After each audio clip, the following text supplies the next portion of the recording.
하나님의 사랑과 은혜가 이 땅 위에 아기 예수님의 탄생과 십자가의 해방을 간절히 기다리는 모든 인류에게 가득하시길 성어버이, 성자, 성령의 이름으로 축원드립니다.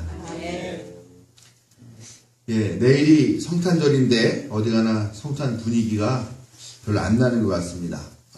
캐롤 소리를 성탄절에 듣기가 어렵다 하는 그런 이야기가 몇 년 전부터 나오고 있었습니다. 뭐 저작권료 때문에 그런다 하는 말도 있었는데 생각보다 저작권료는 그렇게 많이 받지 않는다고 그래요.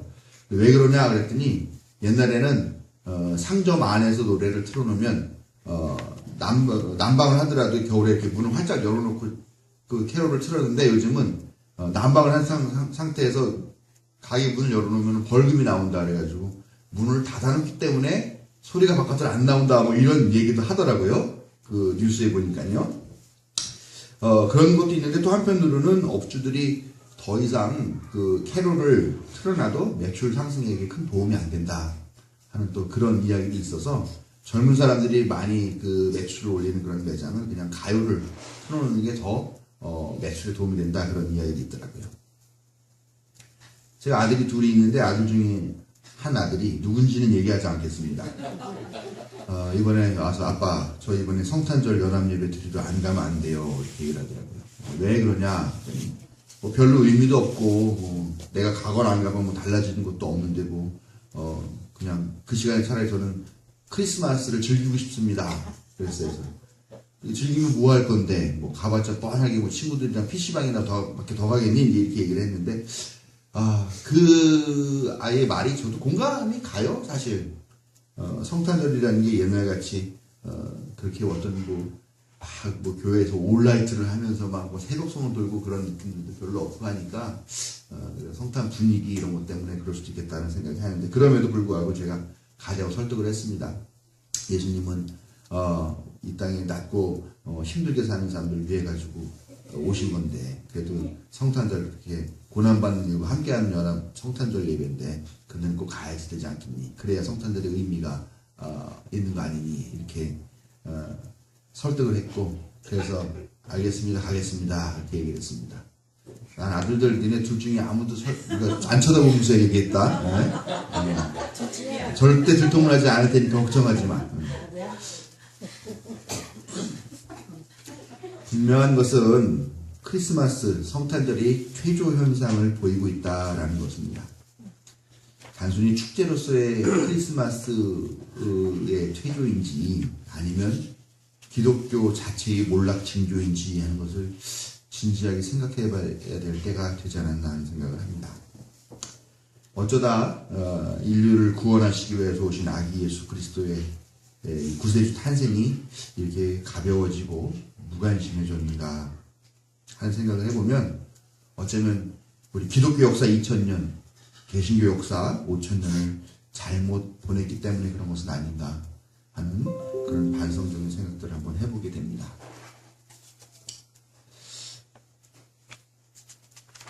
하나님의 아들이신 예수님이 이 땅에 오신 이유가 뭘까요?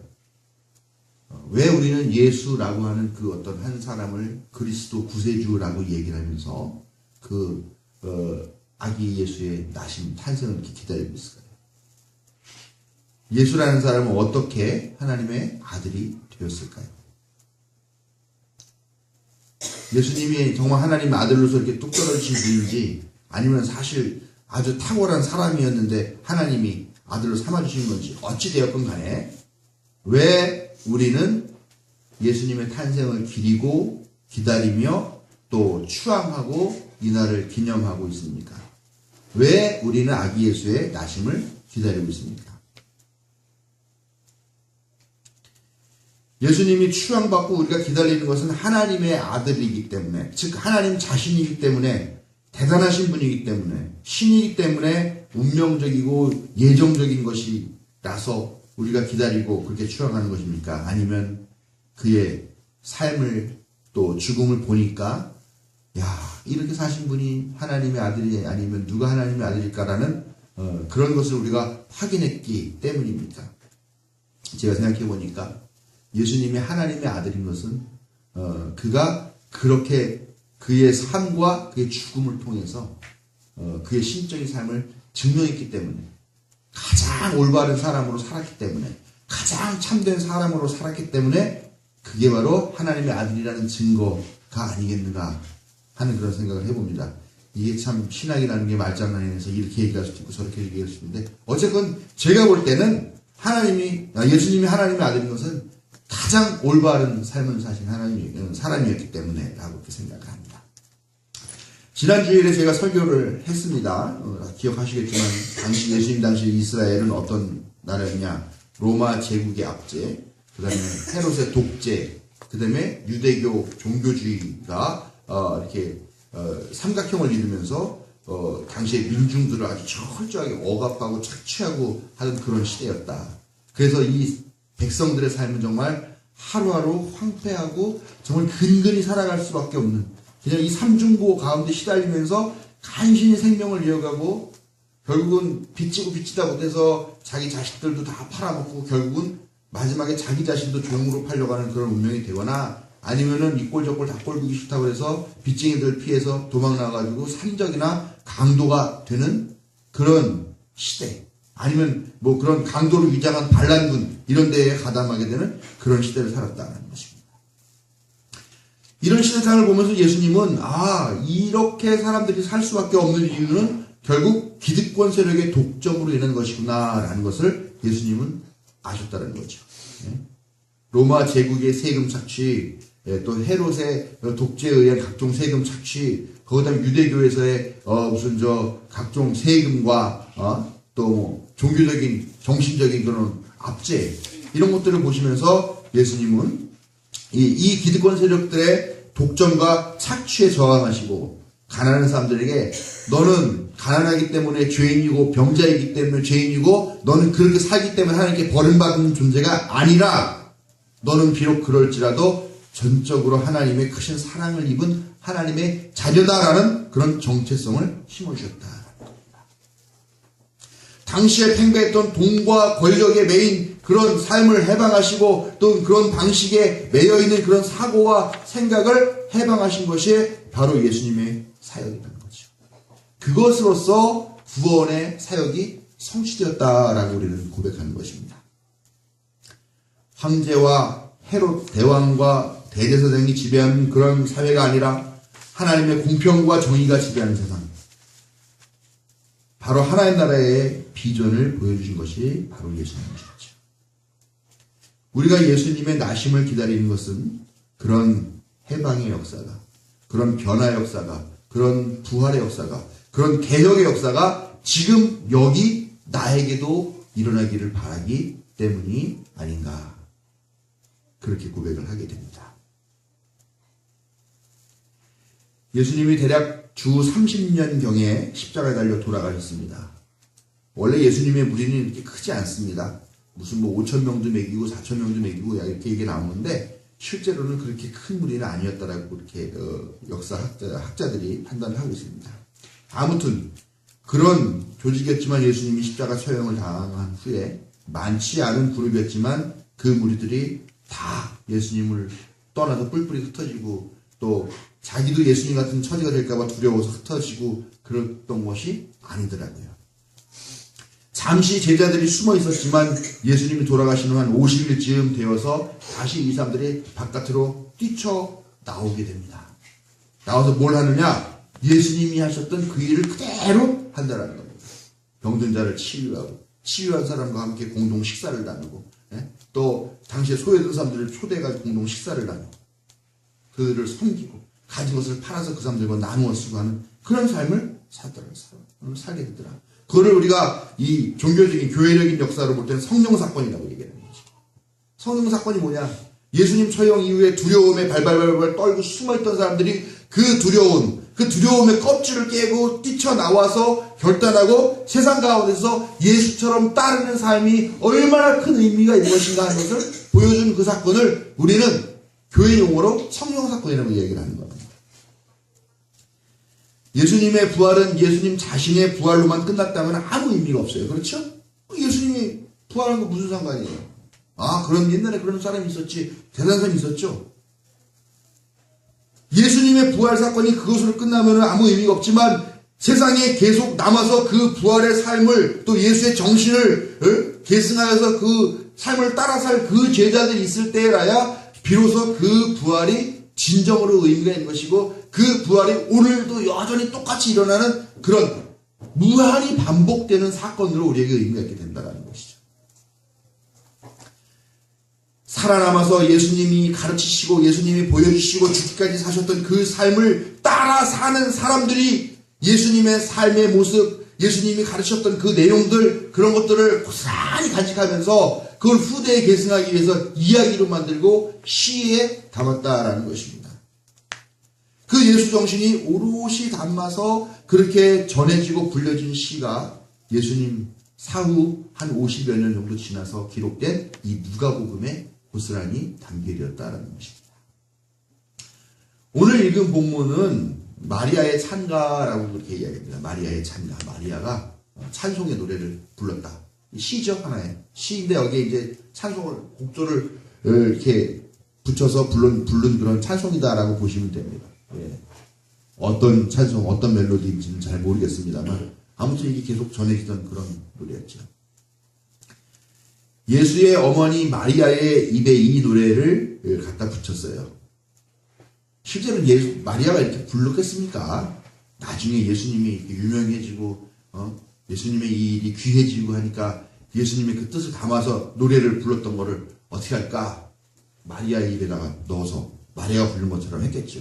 그러나 한편 이렇게 생각하시면 됩니다. 마리아는 당시에 아주 흔한 여자 이름이었습니다. 벌써 성서에만 해도 마리아가 몇 명이 나옵니까? 네? 예, 세상에서 가장 가난한 여자 이름 막달란 마리아 뭐 이런 마리아가 몇 명이 나오잖아요. 예수님의 어머니 마리아도 나오고요. 게다가 여자는 당시 어떤 존재였습니까? 제가 아마 수도 없이 얘기했죠. 여자는 사람 대접도 받는다 못 받는다. 못 받는다. 여러분들 진짜 좋은 세상에 난 줄 아세요? 지금 어디 목사를 이렇게 쳐다보면서 같이 예배를 드려요. 예? 예, 불과 한 100년 전에만 태어났었어도 여러분 다 가운데 칸막이 탁 쳐놓고 이쪽에 목사 얼굴도 못 보고 그러면서 남자랑 같이 앉아서 예배도 못 드리고 하는 그때 구한말에만 해도 그랬었다는 거죠. 세상 참 좋아졌습니다만 100년 전만 해도 그랬었는데 2000년 전에는 정말 여자는 재산 목록에 들어가 있었었지 인간으로서 취급받지 못했다는 거. 노래의 주제는 명확해요. 여종의 비천함을 보살펴 주시는 하나님, 교만한 사람을 흩으시는 하나님, 제왕들을 왕좌에서 끌어내리시고 비천한 사람들을 오히려 높이시는 하나님, 배고파서 줄인 사람들을 좋은 것으로 배부르게 하시고 부자라고 목에 힘주는 사람들을 오히려 다 탈탈 털어서 빈손으로 떠나보내시는 하나님. 하나님은 약자의 하나님이시고 하나님은 여자의 하나님이시고 하나님은 가난한 사람의 하나님이시다라는 것이 이 노래의 주제예요. 예수님은 그런 하나님을 대변하는 그런 하나님의 아들로 칭송받는 그런 존재라는 거죠. 마리아의 찬가는 한마디로 해방을 기대하면서 하는 노래입니다. 그리고 이 노래는 결국 예수님께 초점이 맞춰지죠. 예수님은 해방의 주인이신 줄로 믿으시기 바랍니다. 이어지는 오늘 읽진 않았지만 이어지는 누가복음 2장의 이야기는 또 아기 예수님의 탄생의 이야기를 다루고 있습니다. 여러분 아기 예수님의 탄생의 특징이 뭡니까? 예수님의 탄생 그럼 떠오르는 거 한번 다 말씀해 보세요. 뭐가 떠오르십니까? 동방박사 몇 명이었죠? 예. 성서 어디 봐도 3명이라는 얘기 나오지 않습니다. 어디 가서 동방박사 몇 명이라고 봐도 3명이라고 얘기하지 마세요. 예. 몰라요. 몇 명인지 모릅니다. 자, 동방박사 또 뭐가 생각납니까? 마국간. 양치기 손님. 사실 예, 마국간이라는 얘기도 안 나옵니다. 구유만 나오지 마국간이라는 얘기 나오지 않습니다. 자, 또 뭐가 생각납니까? 양치기. 별, 양치기. 예, 양치기, 목자, 목동들. 네. 이런 거 많이 떠오르시죠? 근데 사실 여러분들이 말씀하신 거는 마태복음과 누가복음에 나온 두 얘기를 합쳐놓은 거예요. 누가복음에 나오는 거랑 마태복음에 나오는 거랑 전혀 다른 느낌으로 전혀 다른 이야기로 나오고 있습니다. 근데 우리는 두 개를 짬뽕해가지고 하나의 이야기를 알고 있는데요. 많이 다릅니다. 누가복음에 나오는 아기 예수님의 탄생 특징은요, 여행 중에 거리에서 출산을 합니다.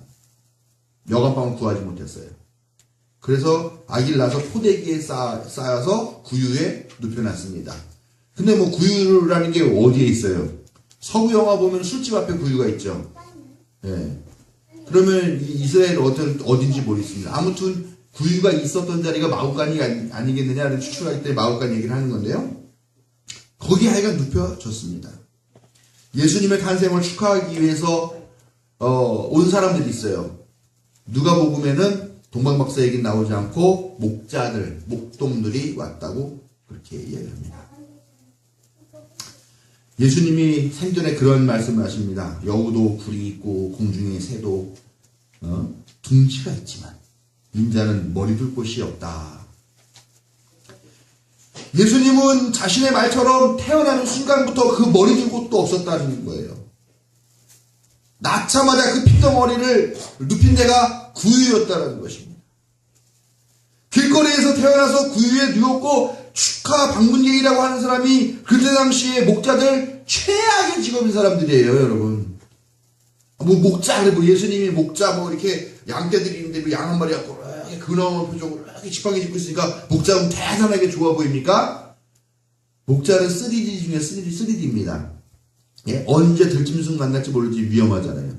예. 또 더티하고 더럽고요. 또 뭡니까? 더티. 디피커트. 어렵죠? 예. 이것들을 데리고서 계속, 예. 하나는 덴저러스입니다. 예. 이것들을 데리고 그냥 온갖 거기를 다 돌아다니 얼마나 고됩니까? 그런 삶을 살던 사람들, 아무도 원하지 않는 직업 가진 그 사람들이 밖에 예수님을 찾아와서 탄생을 축하한 사람들이 없다라는 것이죠. 마태복음은 전혀 다른 이야기가 나와요. 헤롯 대왕이 나오고요. 헤롯 대왕을 찾아간 동방박사가 나와요. 3가지 예물, 아주 비싼 예물을 준비한 그런 이야기도 나옵니다. 거기에 비하면은 거기 또 동방박사가 무슨 마법관 찾아왔다 이런 얘기는 없어요. 하여간 그렇게 나옵니다. 거기에 비하면 누가복음은 얼마나 칙칙합니까? 마태복음은 예수님을 유대교의 모세와 비슷하게 그리려고 애를 쓰고 있지만 누가복음은 가난하고 억눌린 사람들과 함께 하신 예수님을 기억하고 그 예수 정신을 보존했다라는 겁니다. 여러분, 한 종교의 교주이자 한 종교의 시조인 예수를 왜 누가복음이 이렇게 묘사했는가라는 겁니다. 교주쯤 되고 시조쯤 되면은 적어도 아래서 태어나야 줘야죠. 그쵸? 적어도 태어날 때 별 하나만 이렇게 따라올 정도가 아니라, 예? 일월 성신이 다 번쩍번쩍 하면서 막, 예? 하늘에 막 번개가 치고 상서로운 기운이 막 감싸고 막.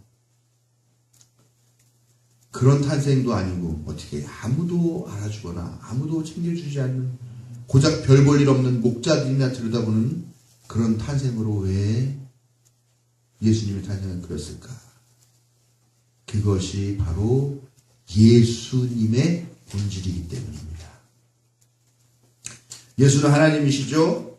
하나님이 사람 사는 이 세상으로 내려왔다라는 것도 사실 말도 안 되잖아요. 그런데 그런 분이 구유에 누이시고 목자들의 환영을 받으시고 가장 낮은 모습, 가장 약한 모습, 가장 후진 곳에서 가장 천한 탄생으로 오신 것이 예수님이었고 그것이 예수님 탄생의 본질, 예수님의 삶의 본질, 예수님의 죽음의 본질이었다라는 겁니다. 아니요, 사실은 우리가 예수님이 어떻게 태어났는지는 몰라요. 정말 거리에서 났는지 여관에서 났는지 정말 사실은 모릅니다. 그러나 누가는 그저 그렇게 예수님을 설명하고 있다는 겁니다. 왜? 누가의 신앙 고백에는 그것이 예수님이고 그것이 예수님의 가르침이고 그것이 예수님이 보여주신 비전이었기 때문이다라는 겁니다. 세상에 오셔야 할 구세주, 하나님의 아들, 그분은 부자와 권세자들이 아니라 못 가진 자, 가난한 자, 억눌리고 착취당한 사람들, 소외된 사람들, 별 볼 일 없는 사람들을 위해서 오셨다는 것입니다. 그리고 그렇게 오셨기 때문에 하나님의 아들이고 그렇게 사셨기 때문에 하나님의 아들이고 그래야만 하나님의 아들이라는 것을 누가는 이 탄생의 이야기를 통해서 말씀하고 있다는 것입니다. 예수님의 생일은 아무도 모른다. 아까 예배 시작하면서 말씀을 드렸죠. 12월 25일 혹은 1월 7일로 정한 것은 예수님 사망 이후 300년도 훨씬 지난 336년경이다라고 얘기를 합니다. 그런데요, 이 놀라운 예수님의 탄생의 이야기에 큰 변화가 일어나게 됩니다. 예수님의 생일이 언제인지 알 필요도 없고 알 이유도 없고 알지도 못하고 했을 때에는요, 이 예수님의 제자들이, 이 사회적 약자들이, 또 소외당한 자들이, 또 예수님과 함께 살기를 기꺼이 원했던 그 사람들이 그 사회의 어두운 곳에 빛을 밝히고 소금과 같은 역할을 하면서 그 사람들을 나누고 섬기고 같이 살자, 우린 다 귀한 하나님의 자녀야, 이렇게 계승하면서 세상을 바꾸고 눌린 자들을 해방하는 일에 헌신하면서 살아왔었습니다. 그런데 336년 예수님의 생일이 정해지면서 기독교는, 예수는 더 이상 눌린 자들의 모임이 아니라 가진 자, 권력자들의 종교가 되어버렸다는 것입니다. 로마 황제가 유력한 기독교 지도자들을 모아놓고 거기에서 예수는 하나님이다 라고 그렇게 야합하듯이 선포하고 규정하고 선언한 지, 니케아 회의에서 그렇게 선언한 지 10년 정도 지난 이후에 336년에 예수님의 생일이 결정이 되었다는 것입니다. 그리고 이 기독교는 로마의 국가 종교가 됐고 로마 제국의 전폭적인 지지와 후원을 받아서 포교되고 선교되고 하는 그런 역사를 맞이하였다는 겁니다. 기독교는 더 이상 가난한 이들의 모임이 아니라 권력자, 가진 자, 축복을 더 많이 받기를 원하는 탐욕스러운 자들의 보험이 되고 친교의 장이 되었습니다. 어제까지만 해도 황제를 숭배하고 1월 성신을 숭배하고 태양신을 숭배하고 또 이집트의 신을 숭배하고 하던 그런 가진 자들, 권력자들, 그 자리에서 친교하고 교제하고 사업하던 그 사람들이 바로 로마의 국교로 선포된 그날부터는 다 때려치고 예수를 믿겠다고 교회로 나와 거기를 또 다른 사교장으로 변질시켜버렸다는 것입니다. 그렇게 기독교는, 그렇게 예수교는 예수를 팔아서 예수와 전혀 상관이 없는 가르침으로 예수가 가장 반대했던 방향을 향해 나아가게 된 것입니다. 그리고 그것이 예수 잘 믿는 것이라고 주장하면서 벌써 2000여 년이 흘러온 것입니다.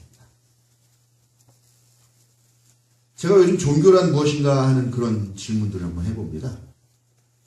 종교라는 게 왜 탄생하느냐 봤더니요, 항상 현실이 너무나 힘들고 가혹하고 아파서 거기서 벗어나고 거기서 위로받은과 동시에 그 상황에서 탈출하거나 아니면 그걸 헤쳐나가기 위한 그런 움직임, 그런 갈등에서부터 시작이 되는 게 종교더라고요. 근데 이 움직임이 괜찮으면요, 많은 사람들이 이렇게 합류하게 돼요. 근데 이상하게 국가와 권력, 기득권 세력들은 모이는 걸 그렇게 싫어해요. 네? 그래가지고 모이면 감시하고 모이면 못 모이게 경찰로 와가지고 흩어뜨리고 그렇게 하죠. 이걸 도전으로 생각하는 거죠. 그때 권력이 이런 사람들의 모이는 방식을 대응하는 방식이 뭐냐면은 채찍과 당근이다라는 겁니다.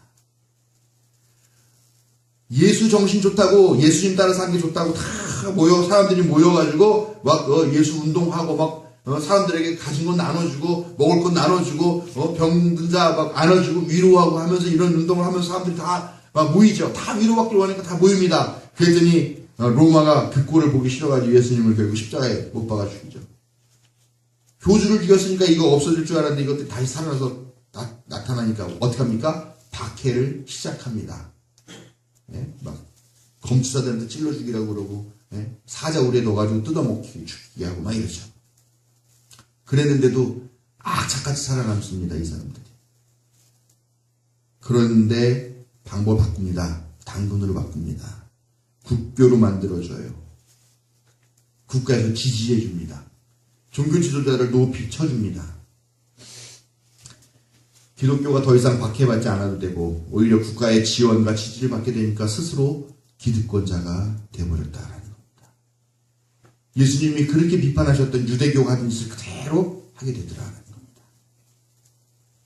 통치자는 종교를 통해서 국민, 시민을 하나로 묶어서 자기의 정권을 더욱 탄탄하게 유지하고자 하는 그런 목적을 갖고 있습니다. 로마가 그랬겠죠. 로마가 기독교를 선택한 이유가 바로 로마 제국을 유지하기 위해서였다는 겁니다. 종교는 교권주의자나 지도자가 수양을 받게 될 수밖에 없습니다. 물론 좋은 만남교회 방현선 목사는 전혀 수양을 받지 못하고 오히려 천대를 받고 착취를 있지만 대부분의 교회들은 다 그렇죠. 거기다 수많은 규율을 만들어가지고 사람들을 정죄하고 또 배제하고, 그게 종교입니다. 사실. 종교는 아편과 같이 민중의 의식을 맞추시키고 무기력하게 관심을 저 먼 곳, 죽은 다음에 갈 천국, 내세 이런 쪽으로 싹 돌려버리면서 그냥 이 세상에서는 이 세상에서 하는 이런 고난이 다 나중에 복이 될 거다 라는 식으로 그렇게 아편의 역할을 하는 것이 종교죠. 종교란 결국 기득권자들이 그 기득권을 더욱 공고히 하려는 목적으로 세련되게 만들어서 민중에게 던져준 미끼, 당근, 놀잇감, 아편 같은 게 아닐까 하는 생각을 저는 종교인이지만 요즘 되게 많이 하고 있습니다. 벌어지만도 못한 하층민, 서민들을 민주주의다, 종교개혁이다 하면서 떠받드는 척하면서 위로하는 척하면서 결국 그들을 더욱 무기력하게 만들고 더욱 심하게 착취하려고 고안된 것이 혹시 종교는 아닐까? 요즘 교회를 보면은 제가 말하는 게 단순한 음모론은 아닌 것 같아요. 종교 지도자와 정치인들이 친분을 쌓습니다. 가장 비싼 땅이 있는 동네에 거대한 성을 쌓고 지하철과 연결하고 그 안에서 온갖 대접을 다 받고 그 위에서 종교인들이 군림하고 있습니다. 세상이 힘들수록 더욱 내세와 축복에 집착하는 그런 구조, 그런 사회 분위기가 있죠. 어차피 종교, 교리라는 게 말도 안 되는 건데요. 이거를 누가 더 정교하게 설명한가 하는 걸 가지고 또 교회는, 또 교파는, 그렇게 또 종교는 경쟁을 하고 있다는 거죠. 요즘은 정통과 이단의 이 논쟁이 아주 심하죠. 저한테 편지가 자주 많이 옵니다. 신천지에서. 당신이랑 한번 신학 토론 한번 해보고 싶다고. 저한테. 제가 감이 칠 것 같아가지고 답장을 안 하고 있습니다. 우리 옛날에 부흥사들이 많이 얘기했죠. 다른 건 다 종교지만 기독교는 종교가 아니라 복음이다. 결국 말장난이죠. 오히려 지금은 개신교가 더 그 종교라고 했던 그런 것들 뺨치는 그런 상황이 된 것은 아닌가 한숨만 절로 나오고 있습니다. 세상이 이런데 성탄절이 무슨 의미가 있습니까? 예수 없이, 예수 가르침 없이 종교만, 교회만 있는 이 성탄절이 우리의 삶에 무슨 영향을 미치겠습니까? 단지 축제 분위기가 안 나요. 캐롤 소리가 안 들려요. 이 정도 영향밖에 없는 그런 크리스마스, 그런 성탄절이 되어버린 건 아니냐는 것입니다. 여러분, 기득권자들이 뒤집어 엎어놓은 이 성탄절을 바로 잡아야 됩니다. 성탄절은 가난한 이들, 억눌린 이들과 함께 식사하고 이야기하고 그들을 가르치고 그들을 보듬어 안고 같이 여행하고 같이 몸과 마음을 어루만져 주신 그 예수님, 마리아의 찬가와 구유의 누이심으로 상징되는 바로 그 예수님이 나신 날로 바로잡지 않으면 성탄절은 100번을 맞아도 1000번을 맞아도 아무 소용이 없습니다. 종교가 되어버린 기독교가 아니라 예수운동, 예수의 삶으로 되돌아가야 되는 그런 성탄절. 장사 속 행사, 무슨 이벤트, 또 무슨 교회에서 하는 무슨 그렇게 보이는 그런 예식이 아닌 그 예수 정신으로 돌아가는 그 성탄절. 그런 성탄절로 바로 세우고 바로 잡는 신앙의 혁명을 시작하는, 그걸 바로 우리 좋은 만남교회가 시작하는 원년이 바로 지금 이 순간이 되기를 주님의 이름으로 간절하게 부탁을 드립니다.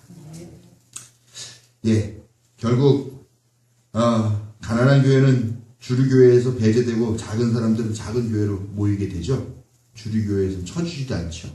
목소리를 듣지도 하지 않습니다. 그러나 그렇게 주류에서 떠밀리고 가난하고 작은 사람들이 모일 때에 비로소 희망이 있는 줄로 믿습니다. 우리 교회에 큰 분 없죠? 아주 부자 없죠?